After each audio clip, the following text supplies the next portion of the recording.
A good day! Good day. Welcome back to our channel, CBYR.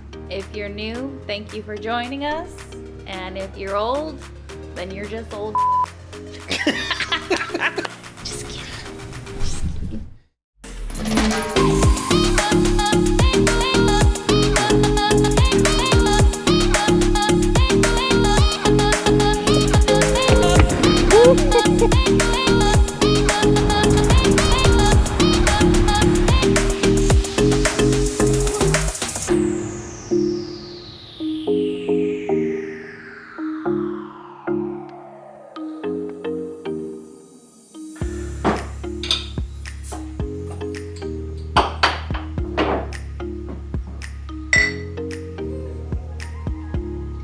That's good beer.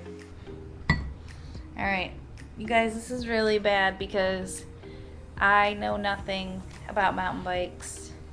I just know how to ride them a little bit, and he does all the maintenance and cleaning. Although he has, what do you call it? Supervised me cleaning the bike once. So if he were to ask me mountain biking questions right now, and if this were an actual test, I would fail a big fat F. What is the most important part of your bike to keep clean? Fork. Fork? The shock. Why? Well, you could ruin it. I was gonna say, okay, well, That's not a bad. I'd say that's second, but I would say drivetrain. chain. Yeah, I was gonna say chain. Chain or drive chain? I mean, isn't Drivetrain's like the whole shebang. the whole shebang? Okay, I was gonna say chain because you got a rusty, nasty chain, you're really not gonna do any good. You're wearing down your bike. What PSI is recommended on tires? It varies. But what range do you want to be in? I mean, Well, you don't want to be like at like 7 psi, do you? maybe. In what situation would you ever want to be at 7 psi? If you're riding a fat bike and you're a smaller guy, probably riding in the summer. It all depends. The weird thing about PSI is that it depends on the size of your tire, the size of you, your terrain. Like I've looked for years because I was too lazy to experiment. But the range of PSI on a tire is so vast. Like you have to kind of experiment. So like even Figure us out what you going, like. we might go to Arizona again. We might have to run a higher PSI so we don't ding our rims. So the tire going into the rim because it's lower PSI on a corner sharp rock. Like in Michigan, I run real low for my weight. But if I try to ride up some stairs, I feel the corner of the stair hit my rim. I'm not sold on Cushcore, even though I have a set. What's Cushcore? It's a foam insert to go on your tire to eliminate rim damage. Why would you run a 29-inch wheel and a 26-inch wheel together versus two 29-inch wheels? A 26? Yeah. What is this, 2001? I don't know, maybe 27? Oh, they're doing the new thing now is mullet bikes. Back in the early 2000s, it was called a 69er.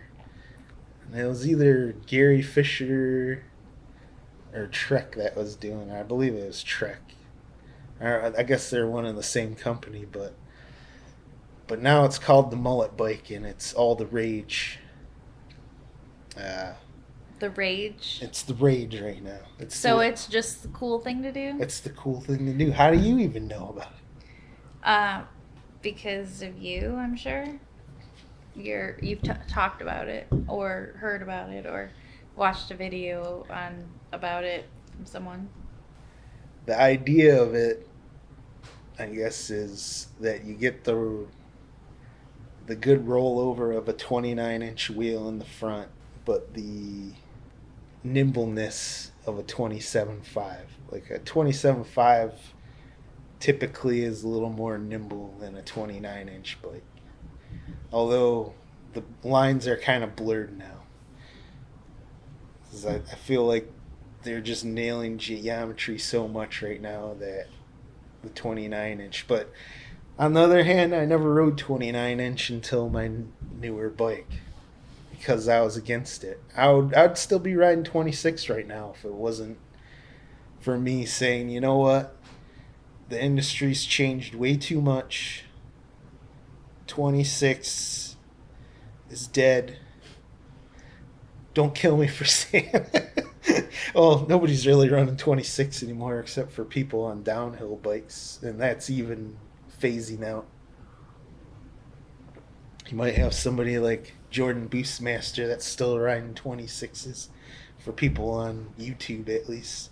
But either way, I took all my thoughts on the industry or certain bike parts or certain brands and I threw it out the door. And now I've tried everything that I thought I didn't like, and now I've liked some of it and I didn't like some of it. What's one specific thing that you were like, I'm never going to do that? 29-inch wheels. Besides wheels, is there anything other specific that you were like? Short travel bikes. Short travel bikes? Yeah, I thought I would never have another short travel bike. I grew up in the 90s riding mountain bikes without suspension and skinny tires. And now, like, I don't even like riding a hardtail. Much less crazy? the fat. I sold my fat bike because I hated it. I just wanted suspension. But now I don't even want it. But even back then when I had my hardtail, a short travel bike was more XC oriented. And I've always been a bigger dude, so I broke the bikes. So when I went to my first 2009 Specialized Enduro S-Works, like that thing was burly and it was way more than anybody was riding around here for the most part. It was 150 front and rear travel, but the wheels were burly and all that, and I didn't bend a wheel ever again. That was something that I took into the shop to get fixed like weekly, was wheels, and I went through 2-3 sets. Like I just figured that I was always gonna ride an enduro style bike the rest of my life. And now with this bike, I'm, not that it's short XC travel, but it's shorter. Isn't it crazy how far we've come in our mountain biking career, I guess you could say? I am not as skilled as I'd like to be. I've been biking since 2004. I started with a Specialized rock hopper. Yeah. And then I upgraded to a jet. Specialized jet. Jet. I also loved the Stash when we had the Stash. That was a big fat tire one. And now I have the YT Jeffsy. And I don't think I could go back to my Specialized rock hopper. I feel like that one it's different. And the stuff that we're riding now is different.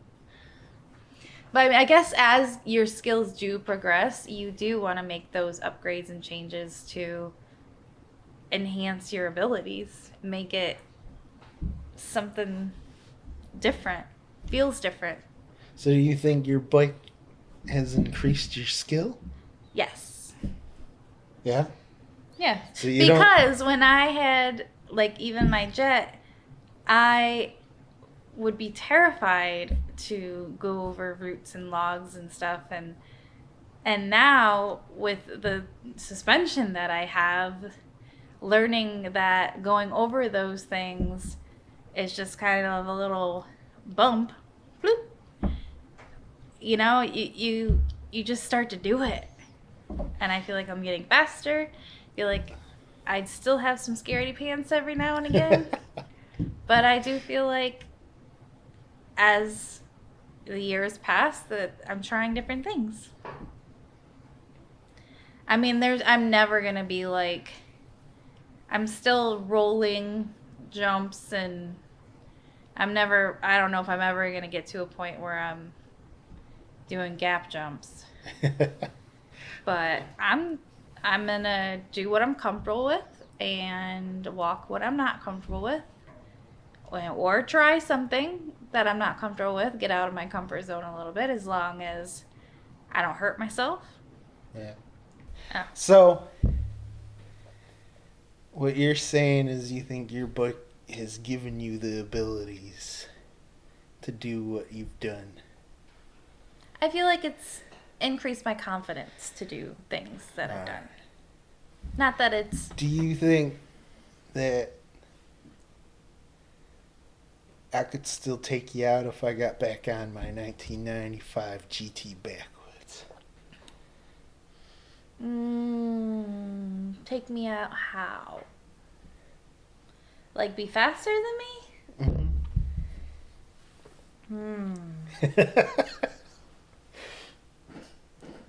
Probably.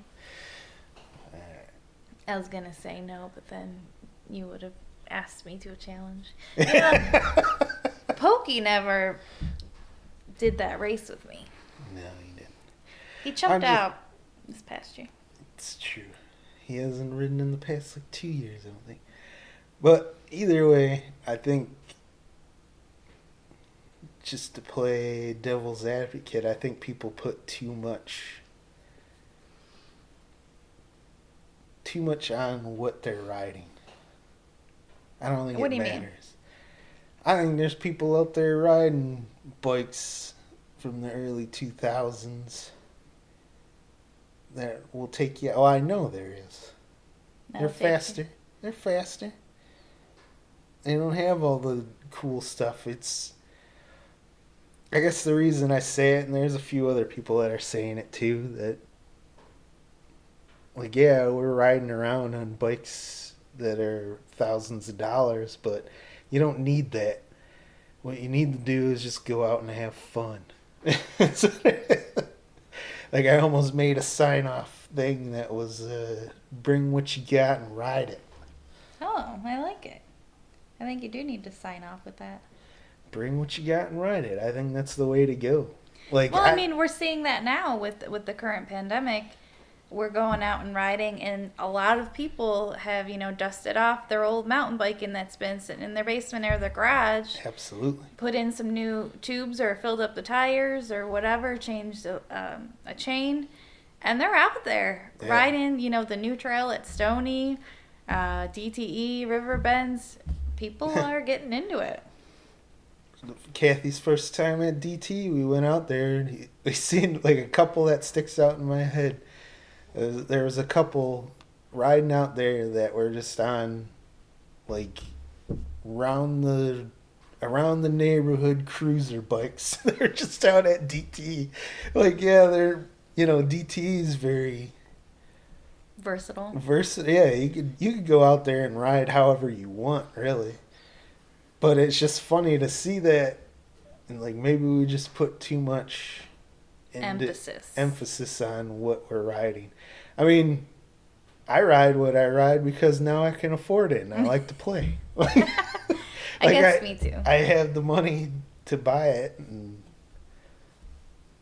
it's something that I enjoy, and I like going out there, and I feel like that it's worth a lot to me. So that's it. If it's worth it to you, then definitely put in put in your time and your money. That's the first thing I tell people, though, or most of the time. They ask, well, I want a bike, what do I get? It's like, okay, what are you comfortable spending? And Yeah, then how much do you want to invest in this? yeah, I mean, there's people that will buy, say, a treadmill or whatever, and within 6 months they're hanging clothes on it. Is that the type of person you are? Or are you all in on it? Like my absolute base bike, like that I wouldn't feel bad recommending to anybody, as just the basic bike store bike. Go to a bike store, like a real one, Not a for the Walmart store. not a Walmart store. Nothing wrong with that, but like if you want a bike that's gonna last you, just buy at least probably $500, and that's gonna get you a bike that's gonna last you your whole life. You buy a Walmart bike, you're probably gonna go around the neighborhood and it's not gonna work the same anymore. Like if you buy a $500 bike from a bike shop, you're gonna be able to ride it whenever you do, even if you stop riding. You got a bike for life. If you don't, you enjoy it, you can learn on it and move on. I don't know how off topic I am. No, we were talking about how the bike doesn't make the rider. Yeah. Well, I mean, not that I personally have it anymore, but we still own my first real bike, which I bought off my brother. It was a 95 GT Backwoods. It's still going. Like, I've only changed the rear cassette once and the chain once. You know, this is from the time where I didn't know how to maintain bikes properly, or the maintenance was different. But like my first few bikes, like I've never, like my 2005 Specialized Stump Jumper, I have never changed the chain on it. And my brother now owns it, but I never serviced the suspension, which is probably not great. But I mean, it still works. Right. I I mean, don't know. as long as you take care of it and do, the bare I mean, minimum maintenance, it's gonna be yeah. all right.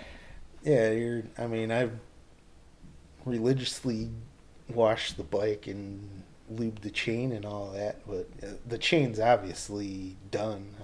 It's stretched beyond belief, I'm sure. But I mean, those were some of the first disc brakes. I never bled them. They're still tight. Like, You learn as you go. yeah, I learned. That's what it was. I learned as I went. But yeah, I think just going on a rant off of what you said, like I think bikes do give you more confidence. I think a dual suspension bike will give you a little more confidence or change your style of riding, but it's not necessary. So don't think you have to have a few grand wrapped up into a setup to go out and ride. You will notice a difference, though. Yeah.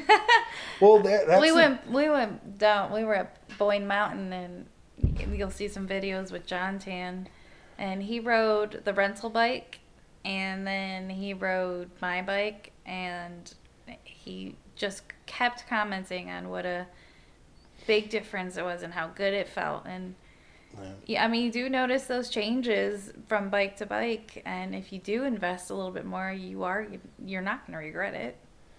Yeah, but I mean, it's all relative what you think you need or what you can afford.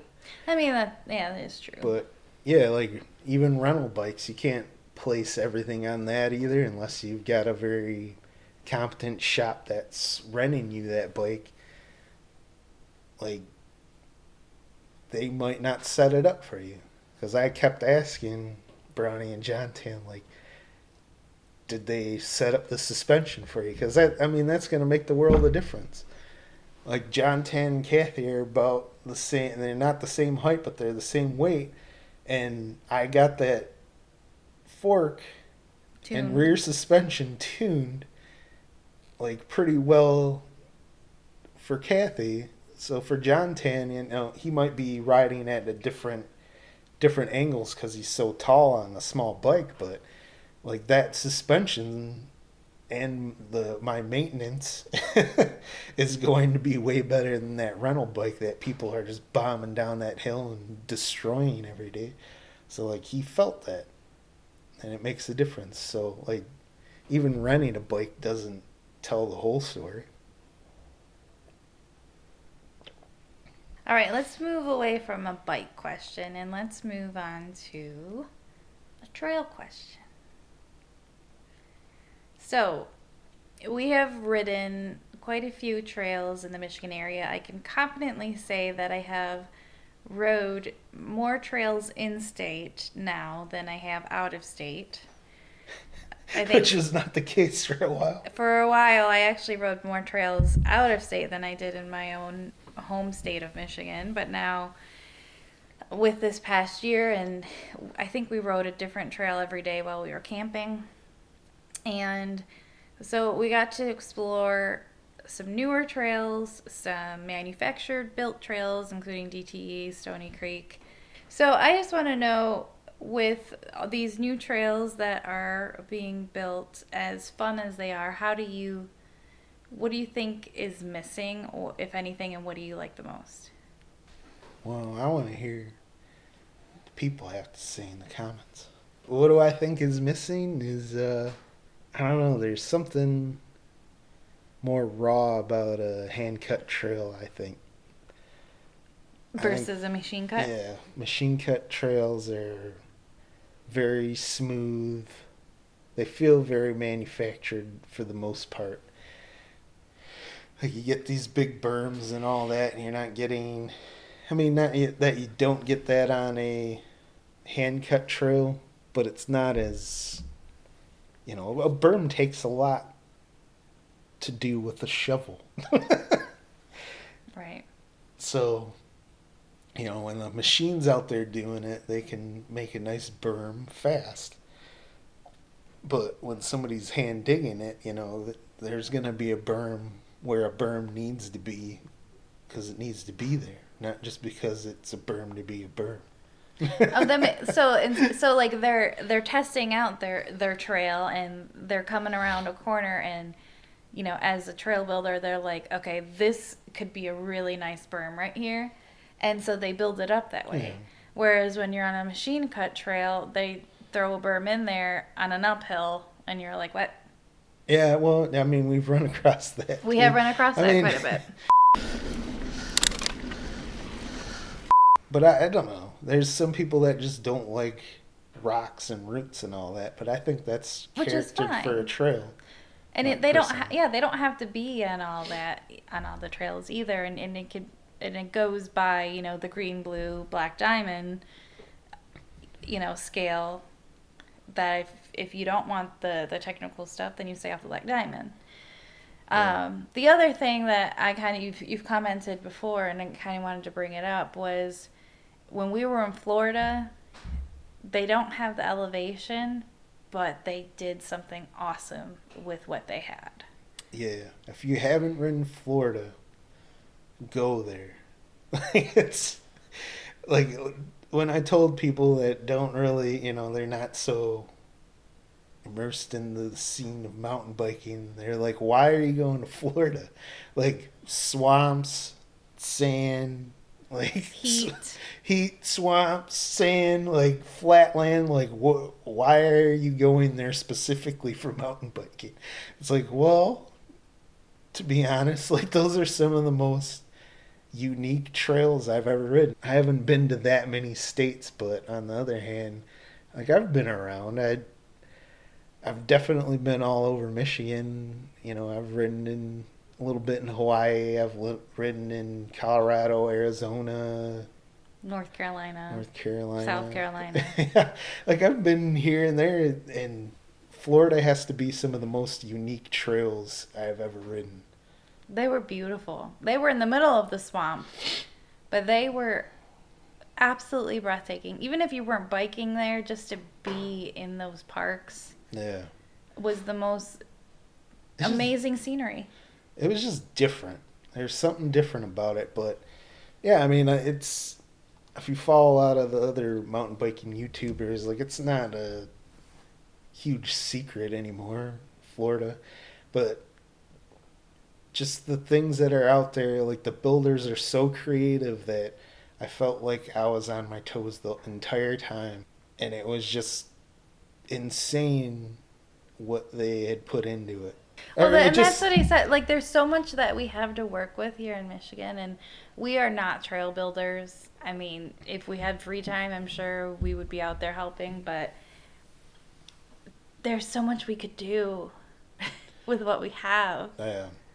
No, the landscape, and I feel like it's changing now. Like, people are putting more into it. Yeah, we're not trail builders, but I donate. I donate to the local Cramba group. I mean, I work weird hours, so I don't get out there like I used to, I guess. But, I mean, I was never doing it. I was doing more of the bandit stuff, or maintaining bandit trails. Well, now they're not bandit trails, but I was maintaining the trails that were close to my house. But, yeah, we have so much more elevation than what is in Florida, and it seems disappointing on what we have available. And it seems like everything that's being Built is more machine cut. well, I mean, I'm okay with machine cut. Like, a lot of the trails do need to be revamped, but like the stuff that I've seen so far is just very beginner oriented, which is great. We need those trails, and we need to invest into the future mountain bikers, which I think is taking off. I don't, when I was growing up, there was no young mountain bikers. It was me in my teen years. Everybody else is riding BMX, and then there was the people that were in their 30s, 40s, which was ancient to me at the time. That was all that was out there. And now, like, you go out there, you got people of all ages out there. So yeah, I understand the significance of a beginner-oriented trail, but the groups and everything that I pay attention to, like, these people are craving. They're going out of state to get their fix, and we could have it here. Like, I get it. Yeah, bring in the beginner trails, but people have to work up. And we need trails that are more technical. There's some there, but it's a lot that's not. There's people that are like, oh my God, I can't believe there's a root in the trail. Like, I can't do that.